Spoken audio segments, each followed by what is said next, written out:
Hello guys, welcome to my channel. আজ আমি নতুন কিছু বলবো। যারা প্রথমে ড্রয়িং শেখে তাদের কি কি জানা দরকার, যেমন ধরুন পেন্সিল সম্বন্ধে জানা দরকার, রং সম্বন্ধে জানা দরকার, আঁকবে যে আঁকার জন্য কী কী লাইন হয় সেগুলো জানার খুব প্রয়োজন। আমি প্রথমে আজকে শুরু করব যে কেমন করে আঁকবে তার জন্য প্রথমে আমরা রংটা জানি আগে।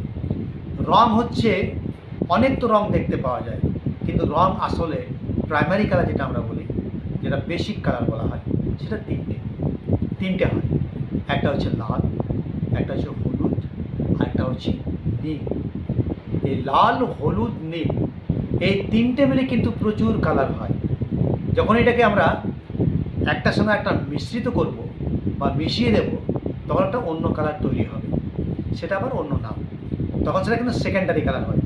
প্রথম তিনটে হচ্ছে প্রাইমারি কালার, আর মিশিয়ে যেটা আসবে পরে যে কালারটা, সেটা হচ্ছে সেকেন্ডারি কালার। তাহলে আমরা মিশাতে শুরু করি। প্রথমে বোঝাচ্ছি আমি কী করে আমরা করব। প্রথমে দেখো, লালের সঙ্গে যদি আমরা হলুদ মিশিয়ে দিই, তাহলে সেটা কিন্তু কমলা বা অরেঞ্জ হবে, সুন্দর একটা কালার। এই অরেঞ্জ কালারকে বলা হয় সেকেন্ডারি কালার। এরপর আমরা হলুদের সঙ্গে নীল মিশাবো। যখন নীল মিশিয়ে দেবো আমরা হলুদের সঙ্গে, তখন সবুজ বা গ্রিন তৈরি হবে।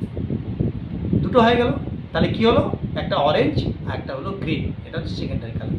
আরেকটা বলছি, লালের সঙ্গে ব্লু, রেড অ্যান্ড ব্লু, এই দুটো যদি আমরা মিশিয়ে দিই, তাহলে তৈরি হবে ভায়োলেট কালার। তাহলে ভায়োলেট কালার, কমলা কালার, সবুজ কালার, এই তিনটে কালার হয়ে গেল আমাদের কাছে সেকেন্ডারি কালার। আর প্রথম তিনটে যে কালার বলেছিলাম আমি, সেটা হচ্ছে লাল, হলুদ আর নীল। এই তিনটে হচ্ছে আমাদের কাছে প্রাইমারি কালার বা বেসিক কালার। এটা আমাদেরকে জানতে হবে। বাকি যা কিছু কালার আছে সব কিন্তু মিশিয়ে আমাদেরকে করতে হয়, সেগুলো কিন্তু কোনো কিছু এর মধ্যে আসে না। তাহলে আমাদেরকে প্রথমে শিখতে গেলে এই তিনটে কালার সম্বন্ধে আমাদের জানতে হবে এবং আমাদেরকে শিখতে হবে। এরপর চলে আসি আমি পরে আসি আমি পেন্সিল। আমরা তো অনেক পেন্সিল ইউজ করি, প্রচুর পেন্সিল, বাচ্চারা প্রচুর পেন্সিল ইউজ করে। কিন্তু পেন্সিল কি, কত রকম পেন্সিল হয়, কি কি পেন্সিল থাকে, পেন্সিলের কাজ কি, কোন পেন্সিলে আঁকবো, কোন পেন্সিলে শেডিং করব, এটা খুব জানা প্রয়োজন। আমাদের কাছে পেন্সিল অ্যাকচুয়ালি দু ধরনের হয়, একটা হার্ড হয় আর একটা সফট হয়। এটাই তো আসল, শক্ত আর নরম।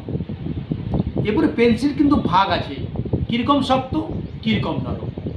আর একটা হয় মিডিয়াম পেন্সিল, না শক্ত না নরম, মাঝারি মানে মিডিয়াম, সেটা হচ্ছে এইচবি পেন্সিল হচ্ছে মিডিয়াম পেন্সিল, যেটা দিয়ে আমরা ম্যাক্সিমাম সময়ে সবসময় আমরা এঁকে থাকি বা ড্রয়িং করে থাকি। এটা হচ্ছে আমাদের কাছে মিডিয়াম পেন্সিল। এরপর চলে আসছি আমরা soft pencil and hard pencil. দেখবেন অনেক সময়তে লেখা থাকে 2B, 3B, 4B, 5B, 6B, এমনি করে বি লেখা থাকে। যতগুলো এই 2B, 3B, 4B, 5B, 6B যাবে, বি মানে হচ্ছে যত উপরে যাবে নাম্বারটা, তত কিন্তু আস্তে আস্তে ব্ল্যাক হবে আর পেন্সিলটা সফট হবে। যত ব্ল্যাক হবে তত সফট হবে। আরেকটা হচ্ছে H, 2H, 3H, 4H, 5H, যত এই এইচ যাবে, এই এইচগুলো কিন্তু হচ্ছে হার্ড। এখানে একটা কিন্তু দেখার বিষয় আছে,